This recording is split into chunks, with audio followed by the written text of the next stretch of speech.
It all started with this annual festival she couldn't stop talking about. Every year, Samantha and her friends made it a point to hit up this massive music and arts festival in the middle of the desert. I'd never been, but I knew about it. How could I not? Sam talked about it nonstop like it was some kind of religious experience. I wasn't against it, but this year felt off. We had been going through some rough patches. Nothing crazy, but things had been weird lately.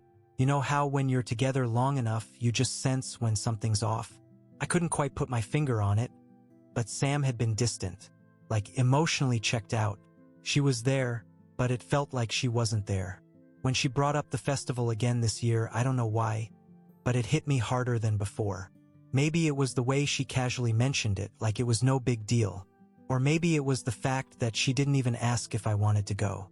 I mean, after 3 years of dating, you'd think she'd at least consider inviting me to something she was so excited about. But no, she just told me she was going. End of story. Are you serious, Sam? You're really going without me?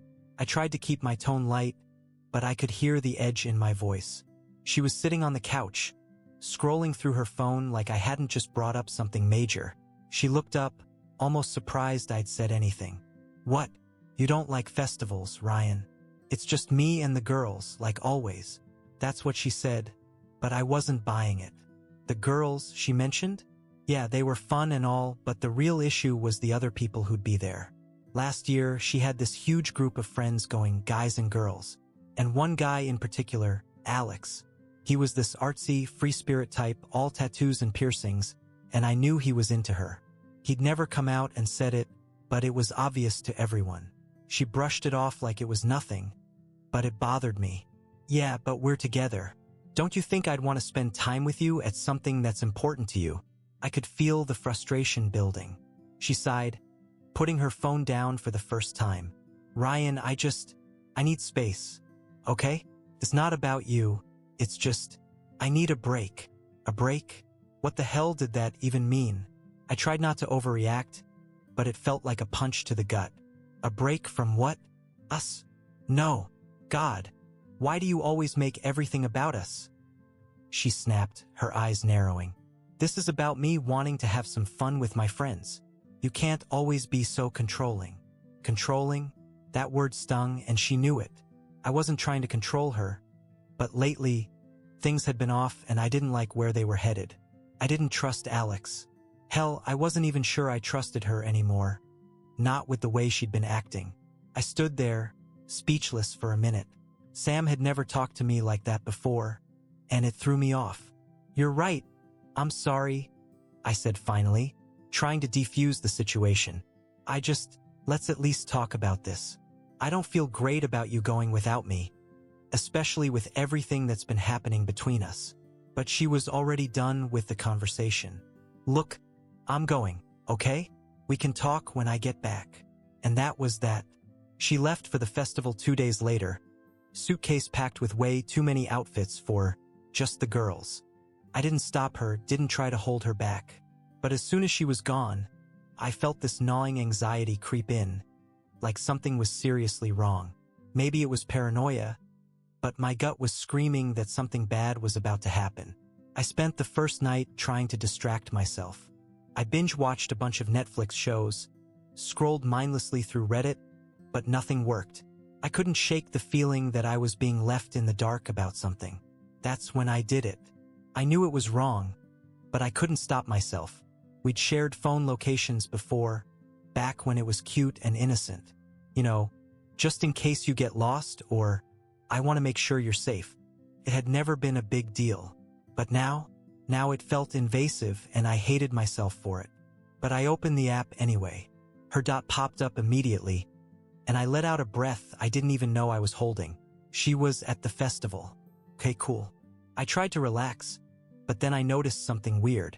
She wasn't where the main stages were. She wasn't in the general area where most of the people were camping, either. No, she was off to the side in one of the smaller sections where the private tents were. And she wasn't alone. The app showed another dot near hers. At first, I tried to convince myself it was one of her friends, but then I zoomed in closer. The name Alex popped up on my screen, and that was it. My stomach dropped like a lead weight. I stared at my phone, feeling sick. Couldn't be. No way. But there it was, staring me in the face, confirming every suspicion I'd been trying to push down for months. I closed the app and tossed my phone on the couch. But the damage was done. The next few hours were a blur. My mind raced with every worst-case scenario, every possibility of what could be happening in that tent. I didn't sleep. Couldn't. I just sat there, staring at the wall, feeling like my entire world had shifted in a way I wasn't ready to deal with. The next morning, I woke up groggy, disoriented, and still glued to my phone, hoping for something to magically make this whole thing disappear. But it didn't. The first thing I did was check her location again, and, sure enough, she was still in the same spot. Same tent.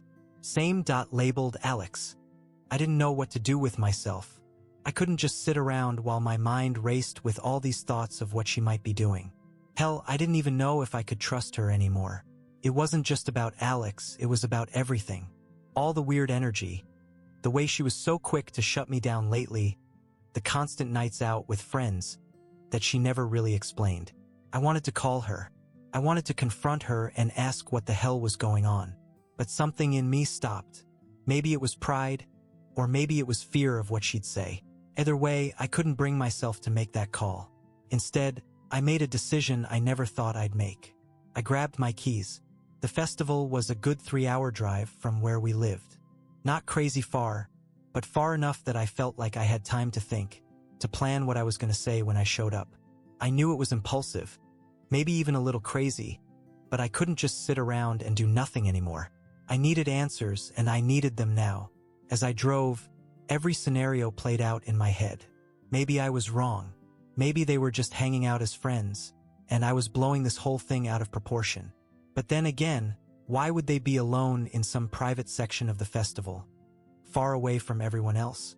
And why was she being so secretive? By the time I got close to the festival grounds, my heart was pounding.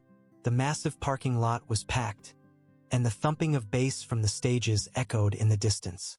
I could see colorful flags and tents sprawled across the desert landscape, and for a moment, I felt completely overwhelmed. What the hell was I doing? But I was already here. I couldn't turn back now. I parked my car and made my way toward the entrance, blending in with the sea of festival goers. People were laughing, dancing, and losing themselves in the music. It should have been a good time. Should have been fun. But all I could think about was that dot on my phone and what was happening inside that tent.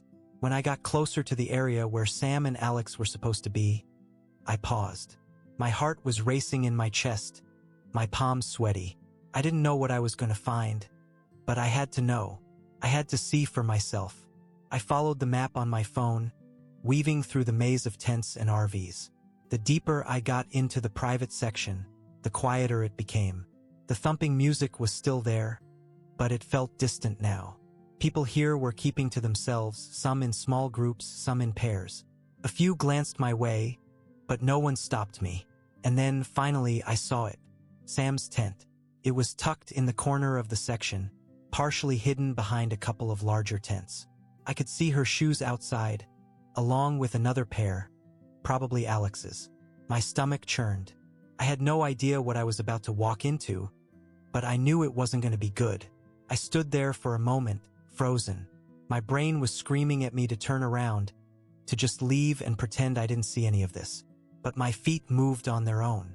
Before I knew it, I was right outside the tent, my breath coming in shallow, uneven bursts. I raised my hand to knock on the tent flap, but before I could, I heard voices inside. I couldn't make out the words, but I knew one of them was hers. The other voice? Definitely Alex. My heart pounded in my ears as I strained to hear what they were saying, but it was no use. I was too far away, and the fabric muffled their voices. I needed to get closer. Swallowing the lump in my throat, I stepped forward and knocked on the side of the tent. The voices stopped. For a second, everything was still, and then, slowly, the zipper of the tent flap started to move. My mind was racing with what I might see when it opened.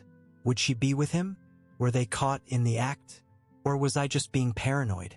The flap unzipped fully, and there she was, standing in front of me, eyes wide with shock.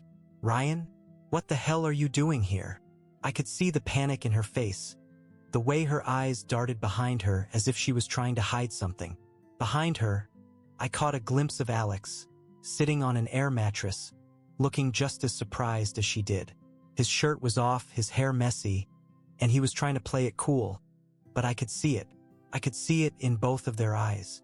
"I could ask you the same thing," I said, my voice harder than I expected. I wasn't yelling, but the edge in my tone was enough to make her flinch. She stepped out of the tent, closing the flap behind her as if that would somehow keep me from seeing the reality of the situation. "It's not what it looks like," she said quickly, her voice pleading. "I swear, Ryan, nothing happened." I stared at her, my mind reeling. "Really? Nothing? Then why are you out here alone with Alex? In some private section, hiding from everyone?" She opened her mouth to respond, but nothing came out. Her eyes were wide, like a deer caught in headlights. She knew she was busted. There was no getting out of this one. We were just talking, okay? It's nothing." I laughed, the sound bitter. "Talking? Come on, Sam. Do you really expect me to believe that? After everything? After how weird you've been acting for months?" She looked down at the ground, biting her lip. "I didn't mean for it to get like this," she whispered. "But it did, didn't it?" I couldn't believe this was happening. I couldn't believe that after 3 years of being together, after everything we'd been through, this was how it ended. In the middle of a festival, with her sneaking around with some other guy. "I trusted you," I said, my voice shaking. "I trusted you, and this is what you do?" Samantha stood there, tears brimming in her eyes. But for once, I didn't feel sorry for her. Not this time. I had been the understanding boyfriend for way too long, brushing off every red flag, giving her the benefit of the doubt. But this was too much. "Ryan, please, it's not like that," she whispered, her voice barely audible over the distant thump of music from the festival. She took a step closer, reaching out as if to touch my arm, but I backed away, shaking my head. "Then tell me what it's like," I said, my voice hard. "Tell me why you're here with him, after lying to me for months." She opened her mouth to respond, but no words came out. Instead, she looked back at the tent where Alex was still sitting, probably too scared to come out. That only pissed me off more. He was just sitting there, letting her handle it, like this was all on her. And maybe it was, but he sure as hell wasn't innocent. "Ryan, I know this looks bad," she started, but I cut her off. "It doesn't just look bad, Sam. It is bad. You've been sneaking around, and now I'm here, catching you with him. How am I supposed to believe anything you say?" She flinched, and for a split second, I thought maybe she'd come clean. Maybe she'd finally admit what had been going on this whole time. But instead, she turned it around like she always did. "You don't understand," she said, her voice rising in desperation. "You've been distant too. You've been so wrapped up in work and everything else. I didn't know how to talk to you anymore." I stared at her, dumbfounded. "So this is my fault now? You're cheating on me, and somehow it's because I've been busy with work."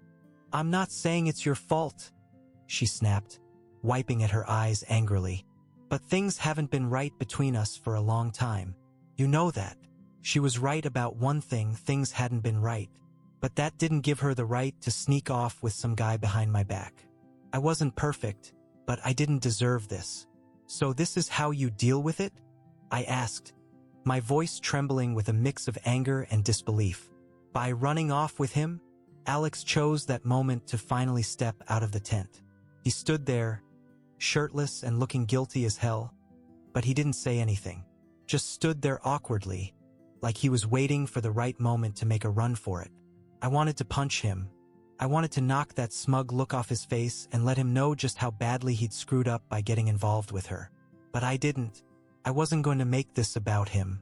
This was about me and Samantha, and whatever was left of the trust between us. "I didn't run off with anyone," she said, her voice breaking.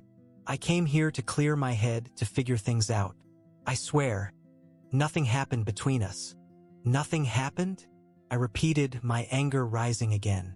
Sam, you're standing here in a private tent with him. You expect me to believe that nothing happened. Alex finally spoke up, his voice low and awkward.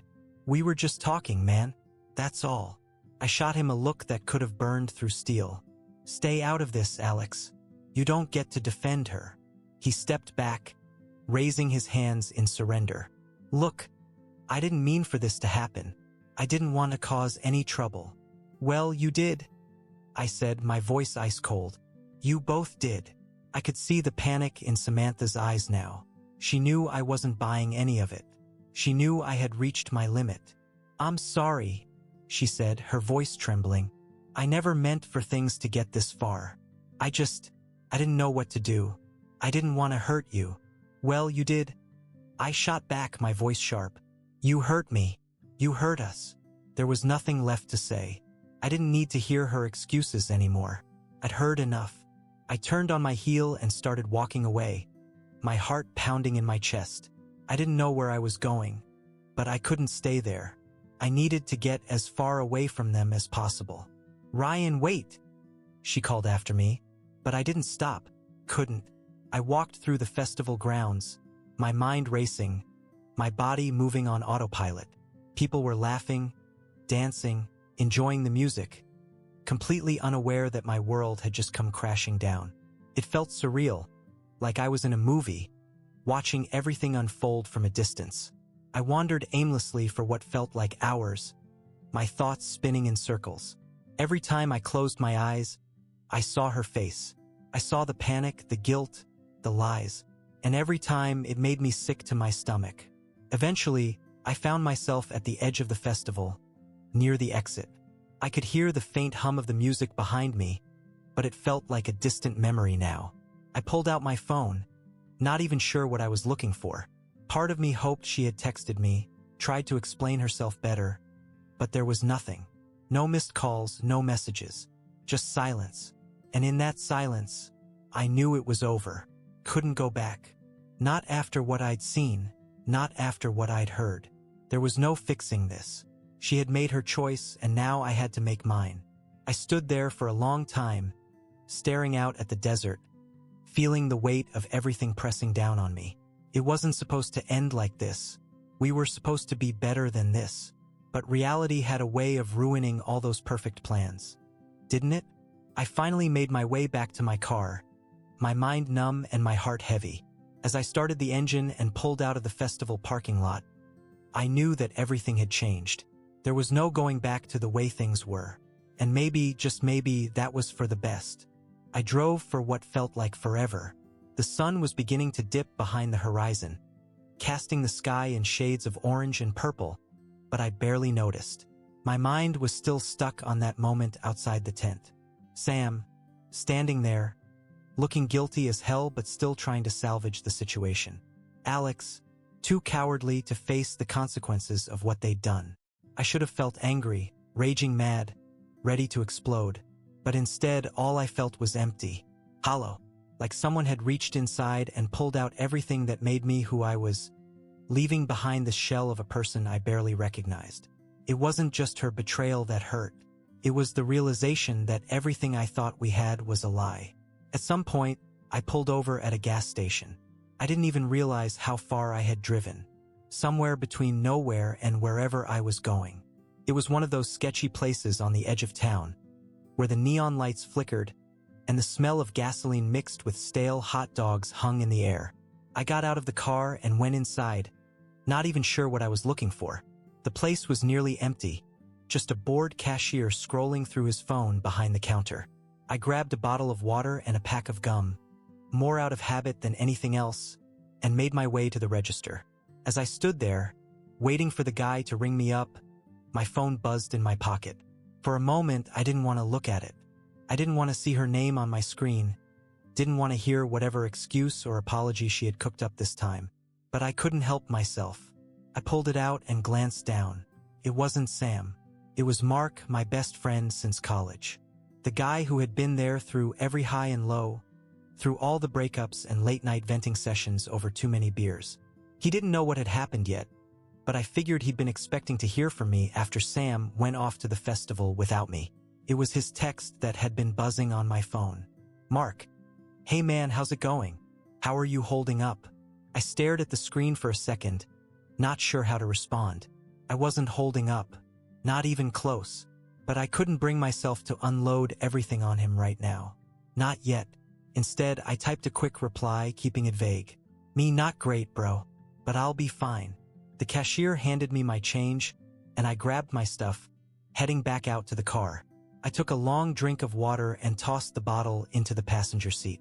The cool air hit me like a wake-up call, and for the first time in hours, I started to think clearly. I needed to stop running. I needed to figure out what I was going to do next. Couldn't go home yet. The apartment Sam and I shared would feel like walking into a graveyard, filled with memories I wasn't ready to face. But I also couldn't just drive around aimlessly forever, pretending like none of this had happened. So, I called the one person I knew I could talk to without losing it. Mark picked up on the second ring. "Ryan? What's up, man? You okay?" "No," I said, leaning back in the driver's seat and closing my eyes. "I'm not okay, Mark. I don't even know where to start." There was a pause on the other end, like he was bracing himself for whatever I was about to say. "Tell me what happened," he finally said. So I did. I told him everything. How Sam had gone to the festival without me, how I tracked her location, how I found her with Alex, and how she tried to lie her way out of it. I didn't hold back, didn't sugarcoat anything. It all spilled out, every raw, ugly detail. By the time I finished, I was gripping the steering wheel so tightly my knuckles had turned white. "Damn, man," Mark said after a long silence. "I don't even know what to say. That's messed up." "Yeah?" I muttered, letting out a bitter laugh. "Tell me about it. You did the right thing by walking away. You don't need that kind of drama in your life." She crossed a line, and there's no coming back from that. I knew he was right, but hearing him say it didn't make it hurt any less. "What are you gonna do now?" he asked. "I don't know," I admitted. "I'm just driving around right now, trying to clear my head. I can't go back to the apartment yet. Not while she's still there." "Dude, come stay with me for a bit. You don't need to be alone right now. I've got an extra room, and you know I've always got beer in the fridge." I smiled for the first time that day. "Yeah, I might take you up on that." "Good. You know where I am. Just get here whenever you're ready." We hung up, and I sat there for a minute, staring out at the empty parking lot. Mark was right. I couldn't be alone right now. I needed to get out of my head, be around someone who understood what I was going through. So, I started the car and headed for his place. Mark lived about 40 minutes away, in a small apartment on the other side of town. It wasn't anything fancy, but it was comfortable, and more importantly, it was a safe space. A place where I didn't have to think about Sam or Alex or anything else that had gone wrong in my life. By the time I pulled into his parking lot, it was dark. Mark was waiting for me at the door, a six-pack of beer in his hand and a look of sympathy on his face. "Glad you made it," he said, clapping me on the back as I walked in. "You look like you've been through hell." "Yeah, well, I feel like it too," I muttered, dropping my bag by the door. We sat down on the couch and he handed me a beer. For a few minutes, neither of us said anything. We just sat there in silence, the TV on in the background, some random game show playing that neither of us were paying attention to. "So what now?" Mark finally asked, breaking the silence. "What are you gonna do?" I took a long drink before answering. "I don't know, man. I guess I have to go back at some point, figure out how to deal with all this. I can't just ignore it forever." "No, but you don't have to deal with it tonight," he said. "Take some time. Crash here for as long as you need to. Figure it out when you're ready." "Thanks, man," I said, grateful for his support. "I really appreciate it. Anytime. That's what friends are for." We spent the next few hours just hanging out, drinking, talking about everything but Sam. It was exactly what I needed. A distraction, a way to keep my mind off the train wreck that had become my relationship. But even with Mark's company and the beer numbing the edges of my thoughts, I knew I couldn't escape reality forever. Eventually, I'd have to go back to the apartment. I'd have to face Sam, and we'd have to figure out how to end things once and for all. I just didn't know how I was going to do it. I woke up on Mark's couch the next morning with a pounding headache and a sour taste in my mouth. The six-pack we had worked through the night before hadn't exactly done me any favors, but at least it had numbed things for a little while. The sunlight filtered in through the blinds, casting long shadows across the room, and for a moment, I thought I was back in my own place, waking up to another normal day. But then it hit me, everything. Sam, Alex, the festival. The whole mess came flooding back in an instant, and suddenly my headache was the least of my problems. I sat up slowly, rubbing my temples, and looked around. Mark was already up, sitting at the kitchen table with a mug of coffee, scrolling through his phone. He glanced over at me as I stumbled to my feet. "Morning sunshine," he said with a smirk. "Rough night." "You could say that," I muttered, running a hand through my hair. "Got any coffee left?" He nodded toward the counter. "Help yourself." I poured myself a mug and sat down across from him, trying to shake off the remnants of sleep. For a few minutes, we just sat there in silence, sipping our coffee, neither of us really knowing what to say. I knew what was coming. I knew we had to talk about it, what I was going to do next, how I was going to handle the mess with Sam. But I wasn't ready. Not yet. Mark must have sensed that because he didn't push it. Instead, he leaned back in his chair and changed the subject. "You see the game last night?" he asked, nodding toward the TV, where highlights of a basketball game were playing. I shook my head. "Nah. I was too busy dealing with everything." "Yeah, figured," he said, taking another sip of coffee. "It was a good one, though. Close game. You'd have liked it." We made small talk for a while, avoiding the elephant in the room, but eventually, the conversation circled back to what we both knew we had to address. "So," Mark said, leaning forward and resting his elbows on the table. "You gonna go back today?" I stared down at my coffee mug, turning it in my hands. "I don't know, man. I'm not ready to face her yet." "You can't avoid it forever," he said gently. "At some point, you're gonna have to go back and figure this out." "I know," I sighed, leaning back in my chair. I don't know what to say to her. What's left to say? She cheated on me. She lied. There's nothing to fix." Mark nodded slowly. "You're right. There's no fixing that. But you need closure for yourself if nothing else. You need to go back and end things properly, or it's just going to keep eating at you." I knew he was right. I couldn't hide out at Mark's place forever, pretending like none of this had happened.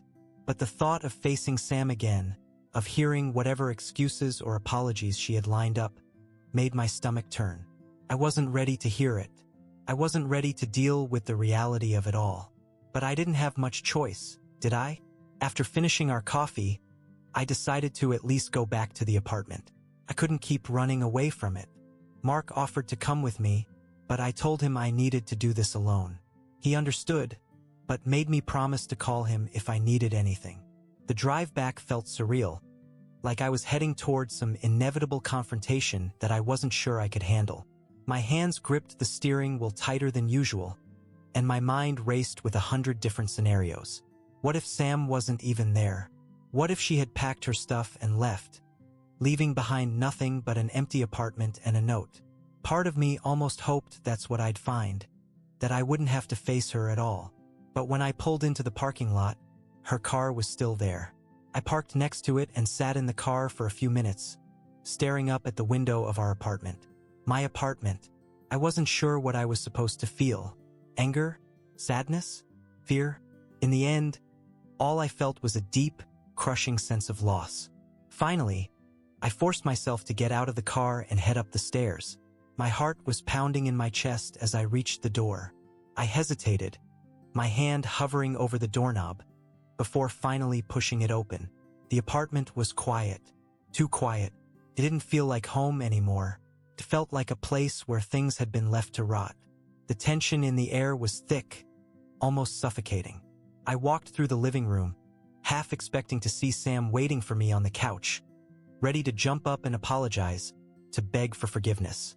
But she wasn't there. I glanced down the hallway, toward our bedroom, and saw that the door was slightly ajar. I took a deep breath and headed toward it. When I pushed the door open, I found her sitting on the edge of the bed, her head in her hands. She didn't look up when I entered, but I could see the tension in her shoulders, the way her whole body seemed to be bracing for what was coming next. "Ryan," she whispered, her voice breaking. "I'm so sorry." I stood there for a moment, staring at her, feeling a mix of emotions I couldn't quite process. Anger, hurt, confusion. But mostly I just felt tired. Tired of the lies, tired of the betrayal, tired of trying to hold onto something that had already fallen apart. "I don't want to hear it," I said, my voice low but firm. "Not anymore." She looked up at me, her eyes red and puffy from crying. "Please, just let me explain. It wasn't supposed to happen like this. I never meant to hurt you." "Then why did you?" I shot back, my voice rising. "Why, Sam? If you didn't mean to hurt me, why did you lie? Why did you cheat?" She flinched at the word cheat, like it was a slap to the face. "I don't know," she whispered, shaking her head. "I don't know what I was thinking. Things between us, they haven't been right for a while. I didn't know how to fix it." "So, instead of talking to me, you run off with him?" I asked, incredulous. "You think that's how you fix things?" She opened her mouth to respond, but I cut her off before she could get the words out. "I don't care what your excuses are, Sam," I said, my voice hard. "It's over. You broke us. There's nothing left to fix." Tears streamed down her face as she looked up at me, her hands trembling. "I'm sorry," she whispered again, like those two words were supposed to make everything better, but they didn't. They didn't change anything. "I'm leaving," I said, turning away from her. "I'll figure out the rest later, but I'm done. I can't stay here anymore." "Ryan, please," she pleaded, standing up and reaching for me. "We can work through this. I know we can." I shook my head, pulling away from her. "No, Sam, we can't." I didn't wait for her to respond. I grabbed my bag and walked out of the apartment, not bothering to look back. As the door clicked shut behind me, I felt the weight of it all crashing down, but at the same time, a strange sense of relief washed over me. It was over. For real this time. I don't know how long I stood outside the apartment building, staring at the door. My whole world had shifted in the span of just a few days. I was free, but I didn't feel free. It was more like a vacuum had sucked everything out of my life, and now I was standing in this gaping emptiness, unsure of what came next. The relief I felt after walking out on Sam quickly faded, replaced by a wave of questions I wasn't ready to answer. What was I supposed to do now? Where was I supposed to go? Mark had offered to let me stay with him, but that felt like a temporary fix. It wouldn't solve the bigger problem.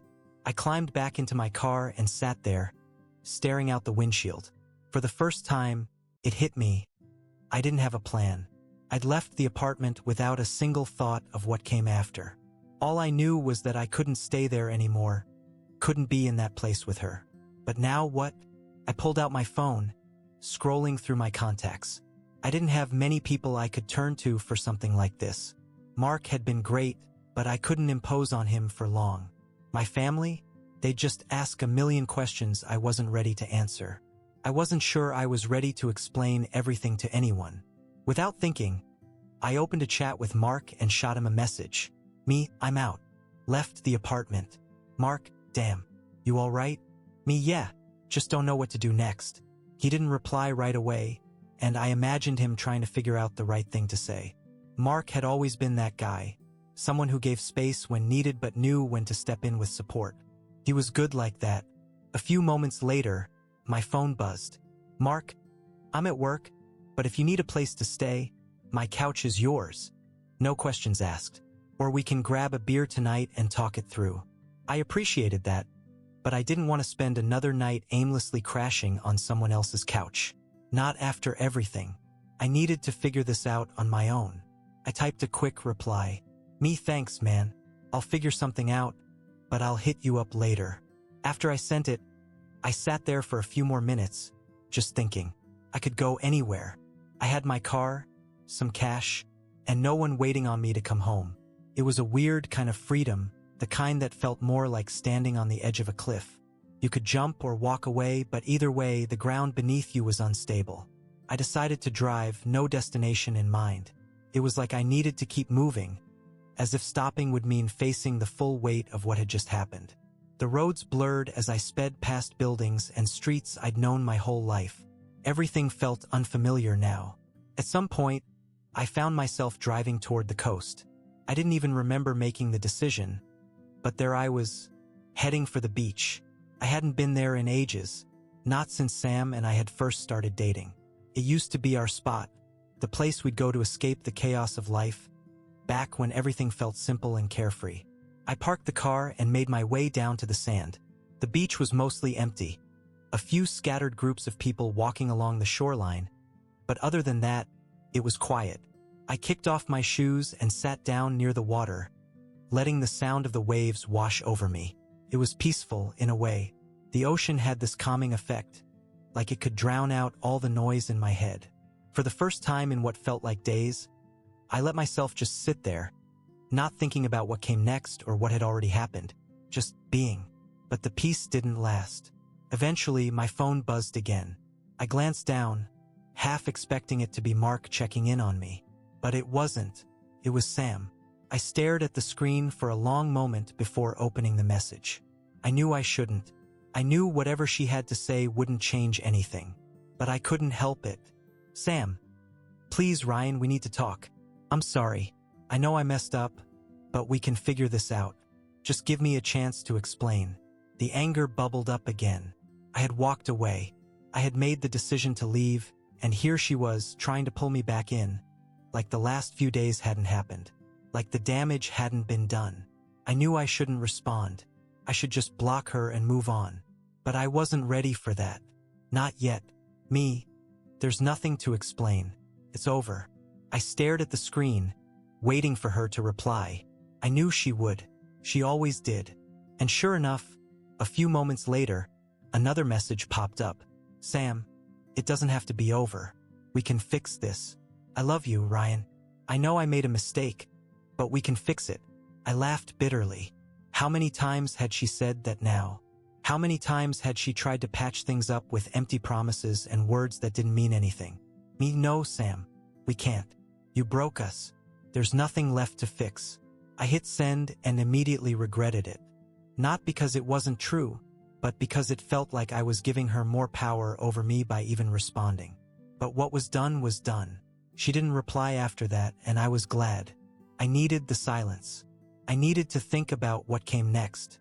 The sun was starting to set, painting the sky in shades of pink and orange. It was beautiful, the kind of sunset that made everything feel like it might be okay again someday, even if I couldn't see how just yet. I took a deep breath, trying to take in the moment, trying to let go of all the anger and hurt that had been weighing me down. And for a second, I almost felt free. Eventually, I stood up and started walking along the shore. The sand was cool beneath my feet, and the sound of the waves was soothing, like it was trying to wash away all the noise in my head. I didn't know where I was going, but I didn't care. I just needed to keep moving. I walked for what felt like miles, my mind finally starting to quiet down. By the time I turned back, the sky had turned dark, and the stars were just beginning to peek through the clouds. When I got back to the car, I felt lighter. Not completely healed, not by a long shot, but lighter. Like maybe, just maybe, I could survive this. I wasn't sure what the next step was, but I knew one thing. I wasn't going back. Not to her. Not to that life. I started the car and drove away from the beach, leaving behind the memories of what once was. As I headed back into the city, I knew I had to start over. It wouldn't be easy, but for the first time in days, I felt like I could breathe. I wasn't sure where I was going yet, but I was moving forward, and that was enough. The drive back from the beach felt different. It wasn't like I had everything figured out. Far from it, but something about leaving that place, those memories, felt like shedding old skin. I didn't have a clear destination, but I knew I wasn't driving back to the apartment I had shared with Sam. That place wasn't home anymore. I drove aimlessly for a while, taking turns without thinking, just letting the city pass by. I knew I couldn't crash with Mark forever, even though he'd offer without a second thought. It wasn't about where I stayed. It was about finding my footing again, about figuring out what came next. Eventually, I pulled into a random parking lot, turned off the engine, and just sat there. It was one of those 24-hour diners, the kind where the neon sign buzzed faintly, and the smell of coffee and greasy food hit you the second you walked in. I hadn't eaten much in the last few days, and my stomach reminded me of that now. I got out of the car and headed inside, the bell above the door jingling as I stepped in. The place was almost empty, just a couple of people scattered around, nursing cups of coffee or staring blankly at their phones. I slid into a booth near the back, where I could sit with my thoughts but still have a window to watch the world outside. A waitress came by, not much older than me, with dark circles under her eyes and a tired smile. "What can I get you, hon?" "Just coffee," I said, even though I knew I needed more than that. But coffee was something to hold on to, something that felt familiar. She nodded and left me to it. I stared out the window, watching the occasional car pass by, thinking about everything and nothing all at once. My phone buzzed in my pocket, and I pulled it out, half expecting another message from Sam. I wasn't sure I could deal with another round of her apologies. But when I glanced at the screen, it wasn't her. It was Mark. "Mark, you good, man? Been thinking about you." I smiled slightly, appreciating that he always knew when to check in, even when I wasn't ready to talk. He wasn't the kind of friend who'd push for answers or try to fix everything, but he made sure you knew he was there. Me, I'm okay, just figuring stuff out. "Thanks." I put the phone down, not wanting to dive into any long conversations. The waitress came back with my coffee, and I sipped it slowly, letting the warmth of it ground me. It was one of those moments where the world felt heavy, but the quiet hum of the diner gave me a strange sense of peace. As I sat there, staring at my reflection in the window, I realized something. I didn't know who I was without Sam. We had been together so long that our lives had merged in ways I hadn't even noticed until now. The apartment, the routines, the plans for the future, they were all wrapped up in her. And now that she was gone, it was like I had to start over from scratch. Who was I when I wasn't half of a relationship? What did I even want? The questions hit hard, and I didn't have answers for any of them. I reached for my phone again, scrolling through old pictures without really meaning to. There were so many photos of us together, laughing at some stupid joke, standing on top of a mountain after a hike, toasting with friends at parties. It was like flipping through a life that no longer belonged to me. I felt like a stranger looking at someone else's memories. Without thinking, I started deleting them. One by one, the pictures vanished from my phone, like they had never existed. It wasn't about erasing the past, but more about letting go of something that was already gone. When I was done, my phone felt lighter in my hand. I put it down and stared at the now empty screen, wondering if this was what moving on was supposed to feel like. Empty, but in a good way, like clearing out space for something new, even if I didn't know what that something was yet. The waitress came by again, this time with a plate of pancakes and bacon I hadn't ordered. She set it down in front of me with a smile. "On the house. You look like you could use it." I looked up at her, surprised. "Thanks, but..." She waved me off. "Don't worry about it. We all have those days." I smiled, grateful for the small kindness. "Thanks." As she walked away, I stared down at the plate, feeling something loosen in my chest. Maybe I didn't have everything figured out yet. Maybe I was still a mess. But at least I wasn't alone in it. I ate slowly, taking my time. Every bite felt like a step toward normalcy, like I was grounding myself again after days of feeling adrift. By the time I finished, I felt better. Not fixed, not whole, but better.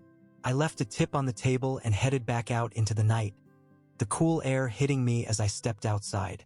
For a moment, I just stood there, breathing in the fresh air and letting the quiet wash over me. The city buzzed faintly in the distance, but here, on this empty street, it felt like the world had paused for just a second. I got back into my car and sat there for a minute, staring at the dashboard. I didn't know where I was going, but I knew one thing for sure. I wasn't going back to the apartment. Not tonight. Maybe not ever. Instead, I pulled out my phone and texted Mark again. "Me, you free tomorrow? I think I'm ready to talk." The reply came almost immediately. "Mark, hell yeah, let's grab a drink and figure this shit out." I smiled. It wasn't much, but it was a start. I started the car and pulled out of the lot, driving into the night with no real destination in mind. But for the first time in a long time, that felt okay. I didn't have all the answers yet, but I was moving forward. And that was enough for now. The next day, I woke up at Mark's place again, but this time, I felt different. It wasn't the weight of everything pressing down on me like before. It was more like the haze was starting to lift. The uncertainty was still there, but there was a small part of me that was ready to face it. Mark had texted me early in the morning to confirm our plans, and I agreed to meet him at our usual spot, a bar we'd been going to since college. It wasn't anything fancy, but it was familiar, and right now I needed that. I needed to feel like there was some stability in the middle of all this chaos. I left Mark's apartment in the late afternoon, making my way across the city toward the bar. The drive was peaceful, and for once, my mind wasn't racing with 100 different thoughts. Maybe I was just tired of thinking. Maybe I'd finally reached the point where I was ready to stop overanalyzing everything and just take things as they came. When I arrived, Mark was already there, sitting at a booth near the back with 2 beers in front of him. He looked up when I walked in, giving me a nod as I slid into the seat across from him. "You look better," he said, taking a sip of his beer. "How you feeling?" I shrugged. "Better, I guess. Not great, but better." "That's all you can ask for right now," he said, handing me the beer he'd already ordered. "So, what's the plan? What are you gonna do?" I took a long drink, letting the question hang in the air for a moment. I didn't have a plan, not really, but I knew one thing. I couldn't go back to the way things were. I couldn't go back to Sam. "I think I'm done with the apartment," I said finally. "I can't stay there. It's too full of everything." Mark nodded like he understood exactly what I meant. "Yeah, that makes sense. So what's next?" "I don't know," I admitted, leaning back in my seat. "I guess I'll look for a new place, start fresh. I don't want to deal with splitting everything with Sam just yet, but I'll get to that when I'm ready." Mark took another sip, eyeing me carefully. "You really done with her? Like, done?" I nodded. "Yeah, I can't forgive what she did. She broke us. Even if she's sorry, even if she thinks we can fix it, I don't want to." He smiled slightly. "Good. You deserve better, man. You know that, right?" "I'm starting to," I said, surprising even myself with the admission. It was true, though. After everything that had happened, I was finally starting to realize that I deserved more than what Sam had given me. More than the lies, the betrayal, the constant feeling that something was off. I wasn't perfect, but I wasn't the problem in our relationship. She was. "So, you gonna ghost her completely, or?" Mark asked, raising an eyebrow. I thought about it for a second. It was tempting, the idea of just disappearing from her life, leaving her to deal with the mess she'd made. But I knew I couldn't do that. No matter how much she'd hurt me, I wasn't gonna be that guy. "I'll talk to her eventually," I said. "But not right now. I need space. I need to figure out my own shit first." Mark nodded approvingly. "Smart move." We spent the next hour talking, but not just about Sam. We talked about life, work, stupid things that didn't matter, and for the first time in what felt like forever, I didn't feel weighed down by everything. I felt like I was just existing, like I was part of the world again, not some outsider looking in. By the time we finished our beers and left the bar, I felt lighter. Not completely healed, not by a long shot, but lighter. I knew there was still a long road ahead, but at least I wasn't walking it alone. Over the next few days, I focused on getting my life back on track. I started looking for new places to live, keeping my mind occupied with the logistics of finding a new apartment, figuring out how to move on. Sam tried texting me a couple more times, but I didn't reply. I wasn't ready to face her, and honestly, I didn't know if I ever would be. One afternoon, while scrolling through listings online, I got a call from a number I didn't recognize. I almost ignored it, but something made me answer. "Hello, Ryan? It's Sam." Her voice hit me like a punch to the gut. I hadn't heard it in days, and even though I had been expecting her to reach out eventually, I wasn't prepared for it. I sat there, frozen, unsure of what to say. "Ryan, are you there?" she asked, her voice small and hesitant. "Yeah," I finally said, my voice sounding strange in my own ears. "I'm here. I just wanted to see if we could talk. In person. I know you don't want to, but I feel like we need to, close this chapter properly." Her words were careful, like she was tiptoeing around me, afraid to set me off. It was a far cry from the confident, fiery Sam I used to know. I could tell she was scared. Scared of losing me. Scared of what she had done. But it was too late for that. "I don't know if there's anything left to say," I replied, keeping my tone steady. "You made your choice, Sam. There's no going back from that." "I know," she whispered, "but I don't want to leave things like this. I need to see you. Please, Ryan. One last time." Part of me wanted to tell her no, to hang up the phone and walk away for good. But there was another part of me, the part that had loved her for so long, that felt like maybe I owed her this. Maybe I needed the closure too, just to make sure I was really done. "All right," I said, sighing. "We can talk, but this is the last time." She agreed, and we made plans to meet the next day at a coffee shop we used to go to when things were still good between us. I didn't know what to expect from the conversation, but I knew one thing. I wasn't going to let her pull me back in. I wasn't going to let her convince me to stay.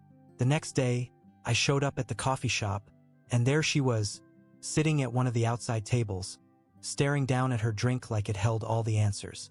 When she looked up and saw me, I saw the guilt written all over her face. "Hey," she said softly. "Hey." I sat down across from her, and for a few moments, neither of us said anything. The silence was heavy, but I didn't feel the need to fill it. I wasn't the same person I had been before, and I wasn't here to make her feel better. "I'm sorry," she finally said, her voice breaking. "I know I've said it 100 times, but I didn't mean to ruin everything." "But you did," I said, my tone calm but firm. "You did ruin it, Sam. There's no fixing that." Tears welled up in her eyes, but I didn't feel the same urge to comfort her that I used to. This was different. This wasn't something that could be fixed with an apology. "I know," she whispered. "I know I screwed up, but I still love you, Ryan. I didn't know how to handle things. And I know that doesn't make it right, but I need you to know that. I know you love me," I said, surprising myself with how true it felt. "But that's not enough anymore. You made your choice and I made mine. We're done." The finality of the words hung in the air, and for the first time, I felt free. Free from the weight of everything that had happened. Free from her. She nodded slowly, wiping at her eyes. "I guess I just needed to hear you say it." We sat there for a few more minutes, not saying much. And then, when the moment felt right, I stood up. "Goodbye, Sam. Goodbye, Ryan," she whispered. I walked away without looking back, feeling like a chapter of my life had finally closed. It was bittersweet, but it was necessary. And as I stepped out into the bright afternoon sun, I knew I was ready for whatever came next.